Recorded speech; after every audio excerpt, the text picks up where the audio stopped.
Let's create this iconic shot from Jurassic Park in Blender.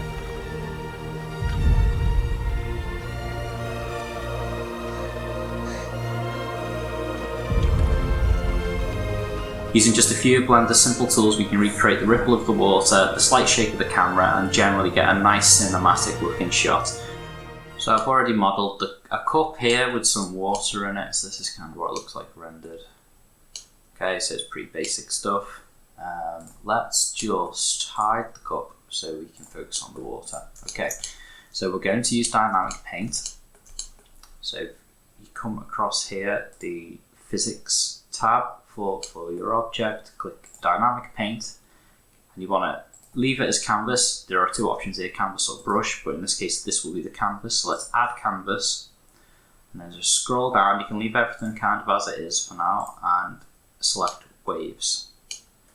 Okay, and what that will do, that tries to simulate waves essentially on the mesh. Okay, we now need to create an object to act as our brush, so I'm going to select a UV sphere.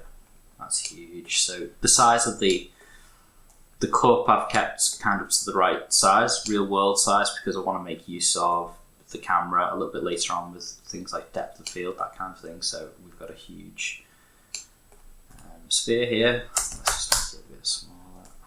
Okay, scale that down. Let's go to about this sort of size. Okay, we'll shade smooth. Alright, let's just move it up. Okay, so we need to make the sphere the brush. So again, add dynamic paint and select brush. Add brush. Okay, right, so now if I was to press play, I'm going to move this into, well, so you can see there we're getting ripples, which looks pretty good.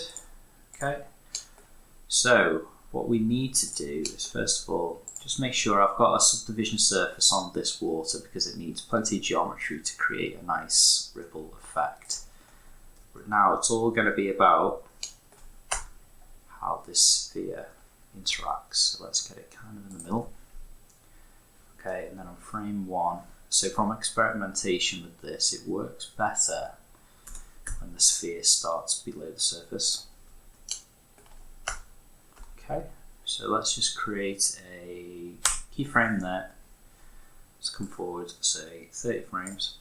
And let's just move it up. And again, from some experimentation, it's best if it kind of comes just above the surface, but not all the way out of the surface. Okay, and keyframe that, and then we want to go back to the original keyframe. So let's just go to 60 for now. Okay, so let's just turn that back to solid view. And now let's just watch the simulation. Okay, we get this kind of nice ripple effect going on. What we can do essentially is hide the sphere and we get the ripple. Okay, so you need to kind of experiment with this, get it to kind of whatever you like. From when I was playing around with it, the size of the sphere matters, the speed at which it kind of hits the surface and comes back down, the amount it comes out, the direction of it, all that stuff can really affect the appearance of the ripple. But obviously what we want here is just a small ripple. When the dinosaur bangs on the floor or whatever it's doing, as it's stepping towards the car, we just want to see that little ripple there. We want to keep it relatively subtle. Okay, so now let's take a little look at setting up the scene. Okay, so I brought my cup into a new Blender file and I'm just going to go through how I set up my scene here. So first thing I did is to duplicate the cup. So I duplicated all the other objects as well. So the spheres, you've got the two spheres here as well, but obviously I don't want to see them rendered or in view. If I was to play this forward, you should be able to see that both of those cups have a ripple in there. Okay, next thing, we're trying to replicate this shot here. So we want to create this object called plane, which kind of is supposed to be like, I think, the side of the car door or wherever where the cups are resting against. Look through the camera. This is the view of the camera. Let's make that a little bit bigger. Okay. So let's go into rendered view mode. It looks a little dark right now, so I added in a sun lamp, and I gave that sun lamp. So let's just take a little look at the settings for the sun lamp. Kind of a bluish colour, which sort of replicates almost like moonlight. As you can see in the shot here from the film, it looks kind of bluish, the strength of around 20, and sort of the position of that sun lamp is just here, the slight kind of angle to create the shadows in the right place. Okay, so again, looking through the camera, so let's talk about the settings of the camera. I've got the camera at quite a high focal length, 100mm. It's quite sort of zoomed in, and therefore I've used depth of field. I've used the focus object as the water, so the water here, because that's kind of what we want the camera to look at, and I've used quite a low f-stop, which is giving it a little bit of depth of field. You can see the glass here in the background is a little bit more out of focus, just as it is in the original shot. I also added in an area light here, which just gives a little bit of shine to this water here, and a little bit on the top as well. And that's basically it for the shot. So in terms of the camera then, there's a little bit of work done on the camera movement. So as I scroll forward here, you can see that we've got a little bit of kind of the camera going towards the glass.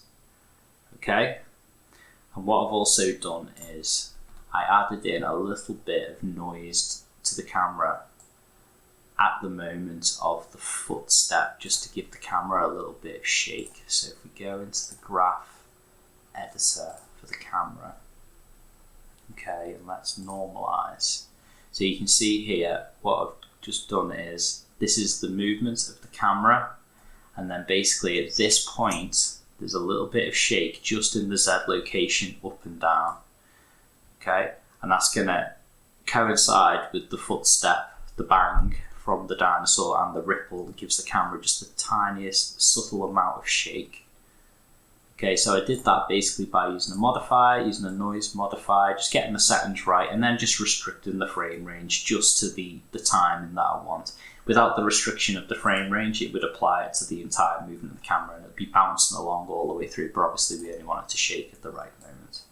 And that'll just add a little bit of extra, it'd be quite subtle. Your average viewer wouldn't maybe notice that, but it just really helps to sell there's a giant dinosaur coming on its way.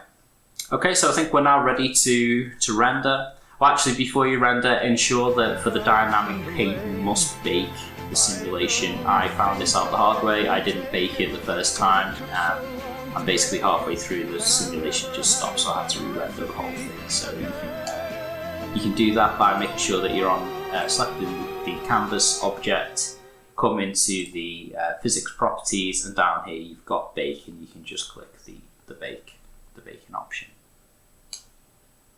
Okay, let's hit render. So here's the final shot.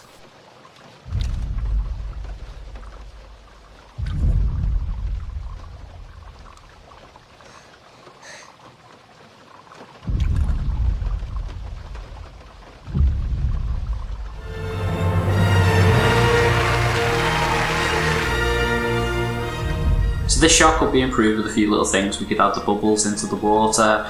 We could look at matching the objects a little bit more faithfully to the original and the camera movement, that kind of thing. Hopefully I think it looks pretty good. Nice and quick, nice and easy to do in Blender, and I hope you enjoyed this tutorial. See you soon.